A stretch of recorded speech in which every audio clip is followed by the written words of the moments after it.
Hi friends, அனைவருக்கும் வணக்கம். தமிழக அரசாங்கம் ஸ்மார்ட் ஃபோன் வாங்க ரூ. 10,000 கிடைக்கும். யார் யாருக்கெல்லாம் கிடைக்க போகுதுன்றத பார்க்க போறீங்க. தமிழக அரசாங்கம் இதற்கான சுற்றறிக்கையும் குடுத்துட்டாங்க. இது மூலமாக ரூ. 10,000 உங்களுக்கு நீங்க ஃபோன் வாங்குனா உங்களுக்கு ரூ. 10,000 குடுப்பாங்க. நீங்க ஃபோன் வாங்கியதற்கான பில்ல மட்டும் சப்மிட் பண்ணா போதுன்ற மாரி தமிழக அரசாங்கம் சொல்லியிருக்காங்க. இது யார் யாருக்கெல்லாம் கிடைக்கும்ன்றத முழுமையான தகவல் பார்க்க போறீங்க. இந்த வீடியோ ஸ்கிப் பண்ணாம கடைசி வரைக்கும் பாருங்க. வீடியோ பிடிச்சிருந்தா லைக் பண்ணுங்க, கூடவே சப்ஸ்கிரைப் பண்ணுங்க. வாங்க வீடியோக்குள்ள போகலாம்.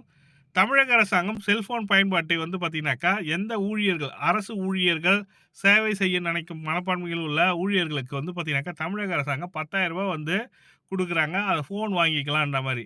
இதில பார்த்தீங்கன்னாக்கா, பெரும்பாலும் பார்த்தீங்கன்னாக்கா, மின்சார வாரிய ஊழியர்கள் பார்த்தீங்கன்னாக்கா, 2 மாதத்துக்கு ஒரு வாட்டி பார்த்தீங்கன்னாக்கா, மின்னணு கணக்கீட்டு முறைய எடுக்குறாங்க. அதில பார்த்தீங்கன்னாக்கா, இப்போ பார்த்தீங்கன்னாக்கா, புதிய செயலியை பயன்படுத்தி அவங்களோட மொபைல் ஃபோன் மூலமாக மின் கணக்கீட்ட எடுத்துக்கொள்கிறாங்க. அந்த மின் கணக்கீடு எடுக்கிறதுக்கு அவங்களோட பர்சனல் மொபைல யூஸ் பண்ணுறதுனால, க டேட்டா மிஸ் ஆகறதுக்கு வாய்ப்பு இருக்கிறதுனால, அவர்களுக்குன்னு சொல்லிட்டு அரசாங்கமே புதிய மொபைல் ஃபோன் இதற்காக இந்த பர்ப்பஸுக்காக வாங்கிக்கணும்னு சொல்லிட்டு குடுத்துருக்காங்க.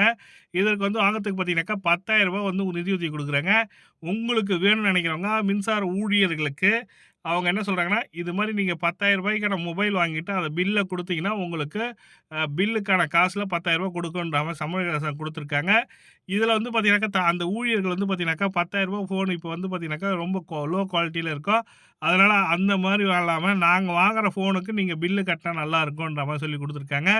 இதற்காக பயன்படுத்தப்படும் இன்டர்நெட் செலவுகளும் அரசாங்கமே ஏத்துக்கணும்னு சொல்லிட்டு அரசு ஊழியர்கள், மின்சார வாரிய ஊழியர்கள் தெரிவிச்சிருக்காங்க. இது அரசு பரிசீலனை ஏற்றுக்கொள்ளப்படும்ன்ற மாரி சொல்லிக் குடுத்துருக்காங்க. எதனாலனா, திமுக தேர்தல் வாக்குறுதியில மின்சார வாரியத்தில மின் அளவீடு பார்த்தீங்கன்னாக்கா, மாதத்துக்கு ஒரு முறை எடுக்கணுன்ற மாரி சொல்லியிருந்தாங்க. அத நிறைவேற்றும் பட்சத்தில மாதம் மாதம் எடுக்கிறதுனால, இத செல்ஃபோன்லயே போயிட்டு அப்டேட் பண்ணிக்கலாம் அப்படின்ற ஆப்ஷன் எடுத்துட்டு வர போறதுனால ரூ. 10,000 குடுக்குறாங்க கவர்மெண்ட்டு. இத பயன்படுத்திக்கின்ற மாரி தமிழக அரசாங்கம் சொல்லியிருக்காங்க. அவங்க கேட்டிருக்கிறதையும் பரிசீலனைக்கு ஏற்றுக்கொள்ளப்படும். கூடிய விரைவில இதற்கான அப்டேட் கிடைக்குன்ற மாரி சொல்லிக் குடுத்துருக்காங்க. அப்ப தெரிஞ்சு போச்சு தமிழகத்தில் மின்சார அரசு ஊழியர்களுக்கு ஃபோன் வாங்குறதுக்கு, ஸ்மார்ட் ஃபோன் வாங்குறதுக்கு அரசாங்கம் நிதியுதவி வழங்க போறாங்க.